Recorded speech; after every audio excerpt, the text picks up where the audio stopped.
यह घटना जो मैं सुनाने जा रहा हूँ, भिखारी का थैंक यू वेरी मच कहने से ही अपहरण केस सॉल्व हो जाता है। पूरा परिवार दंग रह जाता है।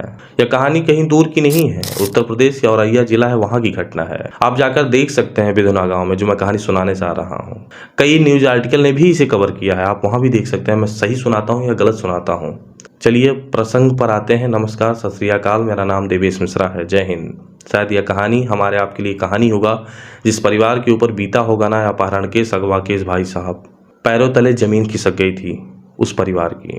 चलिए प्रसंग और मुद्दे पर आते हैं, कहानी पर आते हैं। यह घटना 27 अप्रैल 2024 की है। इसी 27 अप्रैल रात 8 बज रहा था। हर रेलवे स्टेशन पे जानते होंगे आरपीएफ के कुछ जवान तैनात रहते हैं। रेलवे स्टेशन को देखते हैं, समझते हैं, जांचते हैं, परखते हैं, इसीलिए रखे जाते हैं। थाने पे पुलिस होती है, रेलवे स्टेशन पर आरपीएफ फोर्स होता है। रात को 8 बज रहा था। 3 पुलिस वाले निकलते हैं कि चलिए गश्त करते हैं, पेट्रोलिंग करते हैं, सब सामान्य स्थिति में तो है ना। 3 पुलिस वाले निकलते हैं, अलग अलग लोगों को देखते हैं, समझते हैं, स्टॉक करते हैं। स्टॉक मतलब समझते हैं, अवलोकन करते हैं। उसी में से एक बहुत अजीब और खास चीजें निकल के आती हैं। एक पुलिस वाले की नजर एक भिखारी पर पड़ जाती है और भिखारी बड़ा अजीब था यार, बार बार अजीब हरकतें कर रहा था। और पुलिस वाले की नजर इस भिखारी पर पड़ जाती है। बड़ा दुबला पतला था, दाढ़ी बड़ी हुई थी।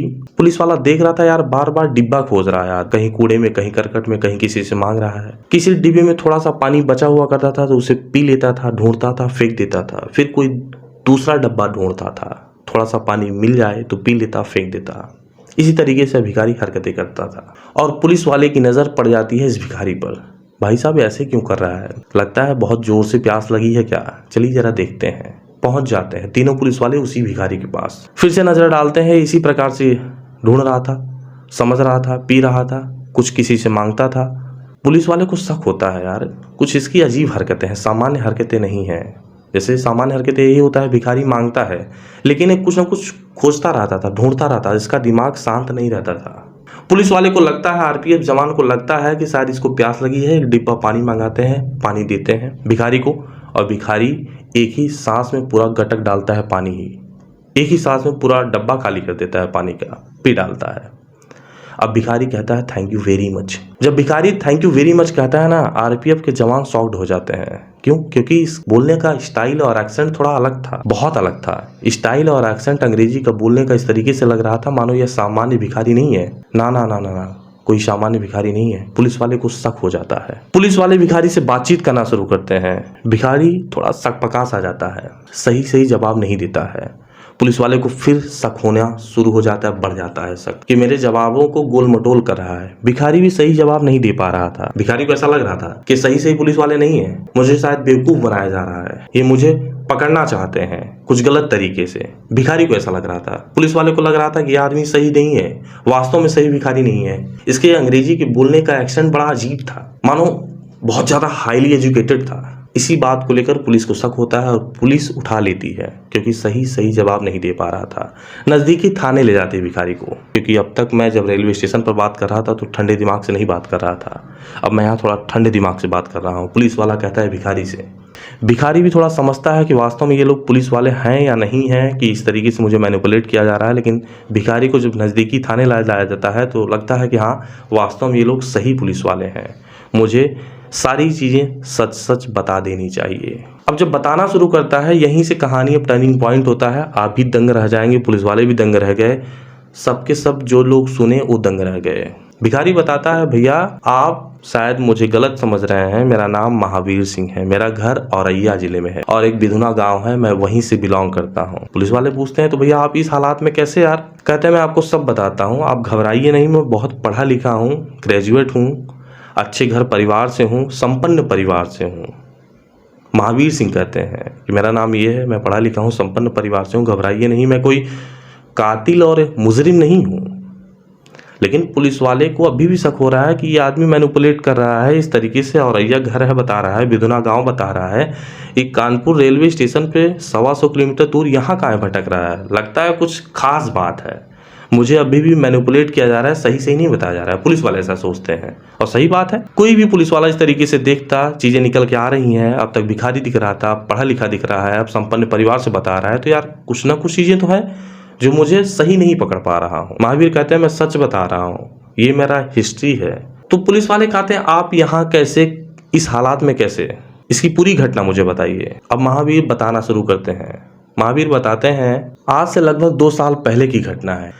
जब मैं अपने घर गांव पर बैठा हुआ तो मेरे परिवार वाले कहते हैं कि आप जाओ एटीएम से पैसे निकाले आओ। मैं बिधुना मार्केट में जाता हूँ एटीएम लेकर। 26 जून 2022 को एटीएम से पैसे निकालता हूँ, जेब में रख लेता हूँ, बस स्टैंड पर जाता हूँ कि चलिए बस पकड़कर पुनः अपने घर चला जाता हूँ, घर वालों को पैसे दे देता हूँ। मैं बस स्टैंड पर इंतजार कर रहा था बस का। अचानक से एक कार आती है, उसमें से कुछ हथियारबंद लोग जैसे होते हैं, दिखते तो नहीं है, पता नहीं कैसे अचानक से मुझे बेहोश करके गाड़ी में रख लेते हैं। इसके बाद मुझे कुछ याद नहीं होता है। मुझे गाड़ी में अगवा कर लेते हैं, अपहरण कर लेते हैं और ले जाते हैं। पता नहीं कहाँ ले जाते हैं, मुझे कुछ भी नहीं पता है। शायद अभी भी मैं नहीं बता पाऊंगा कहाँ ले गए थे वो लोग। जब मुझे ले गए और मुझे शायद बाथरूम में बंद कर दिए। जब मेरी आंखें खुली, जब मैं कुछ थोड़ा होश में आया तो मैं बाथरूम में बंद पाया अपने आप को। महावीर कहते हैं, जब मुझे होश आया तो मैं अपने आप को बाथरूम में बंद पाया। बाथरूम से उन्होंने कुछ घंटों बाद मुझे निकाला, एक बंद कमरे में ले गए जहां लाइट वगैरह नहीं थी और वहां मेरे जैसे एक लोग नहीं थे, कई लोग थे उस बंद कमरे में।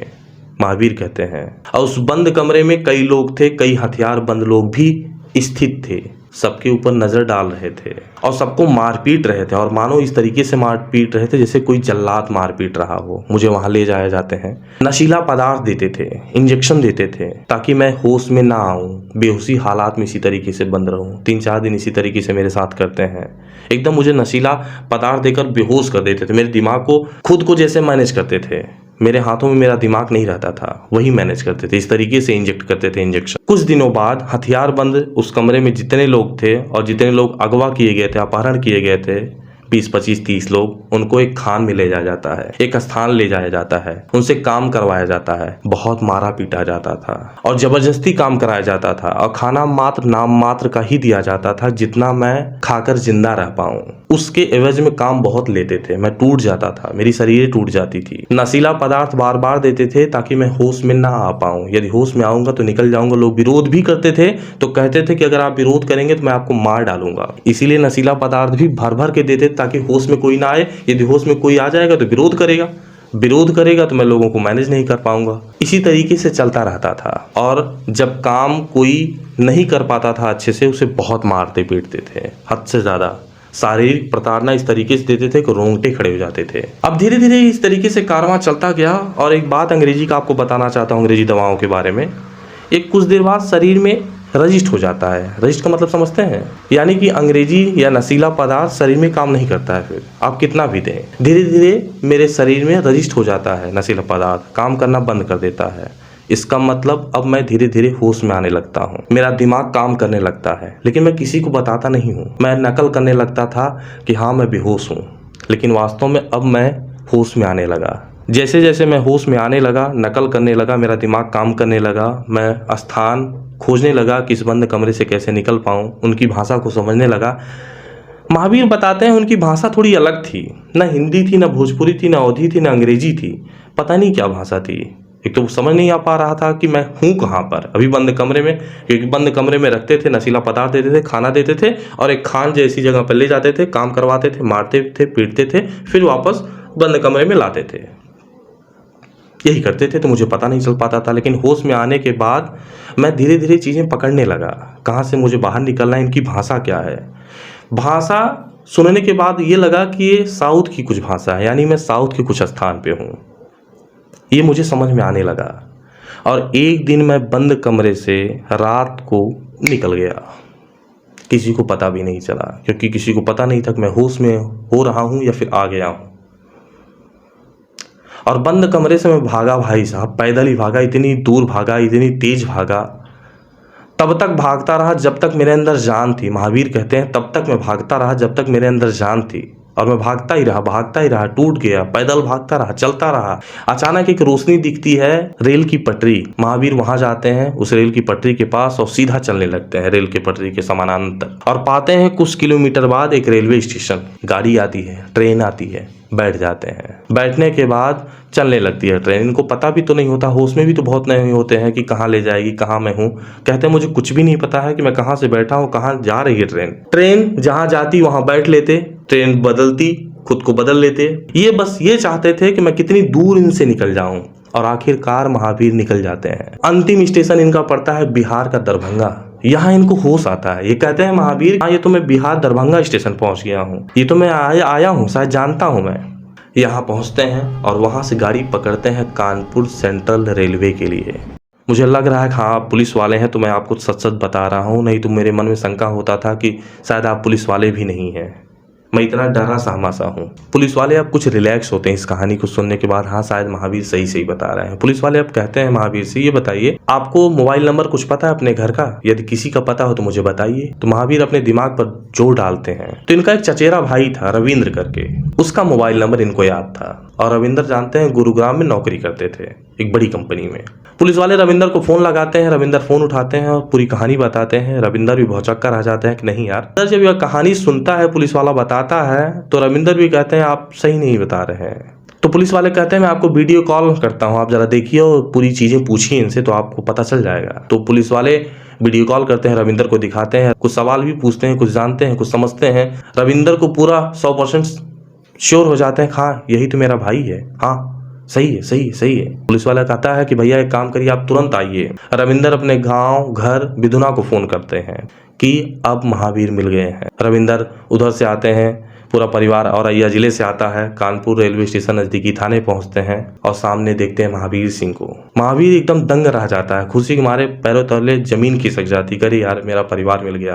अभी भी लगता था कि मैं अगवा हो जाऊंगा, अपहरण कर लिया जाऊंगा, क्योंकि वो लोग मेरे पीछे पड़े हैं, बड़े खतरनाक लोग थे। लोग दंग रह जाते हैं, लोग भौचक्के रह जाते हैं, आंखें फटी रह जाती हैं। लोग आपस में मिलते हैं, खुशियां बांटते हैं और एक पूरा परिवार मिल जाता है। 2 साल का सूना खत्म हो जाता है। मात्र क्या भिखारी के थैंक यू वेरी मच कहने से यह केस सॉल्व हो जाता है। और इतना बड़ा अपहरण केस था, मैंने खुद भी नहीं सोचा था जब मैं इसको पढ़ रहा था, सुन रहा था, देख रहा था, और आप भी नहीं सोचे होंगे। और शायद मेरा नजरिया भी बदला कि पुलिस वाले थोड़े से सही होते हैं, अगर अपने काम को सही तरीके से अंजाम दें तो इसी तरीके से अपहरण केस को सॉल्व किया जा सकता है। और जिस तरीके से सॉल्व हुआ, मानो लगा कि एक पूरा परिवार, एक जत्था मिल गया, कई संसार मिल गए। महावीर सोचिए किस तरीके से जिल्लत की जिंदगी जिए होंगे। मात्र थैंक यू वेरी मच कहने से यह केस सॉल्व हो जाता है। शायद यह कहानी आपको सुनने के बाद लगा होगा कि हाँ यार क्या माइंड ब्लोइंग अपहरण केस था यार, किस तरीके से सॉल्व होता है। तो आप ज़रूर इस बात को जांचिएगा, परखिएगा। विधुना गांव वाले अगर मेरी बात आप तक पहुँचे तो लाइक कमेंट सब्सक्राइब ज़रूर करिएगा। उम्मीद करता हूँ लोगों को यह बेहद पसंद आया होगा।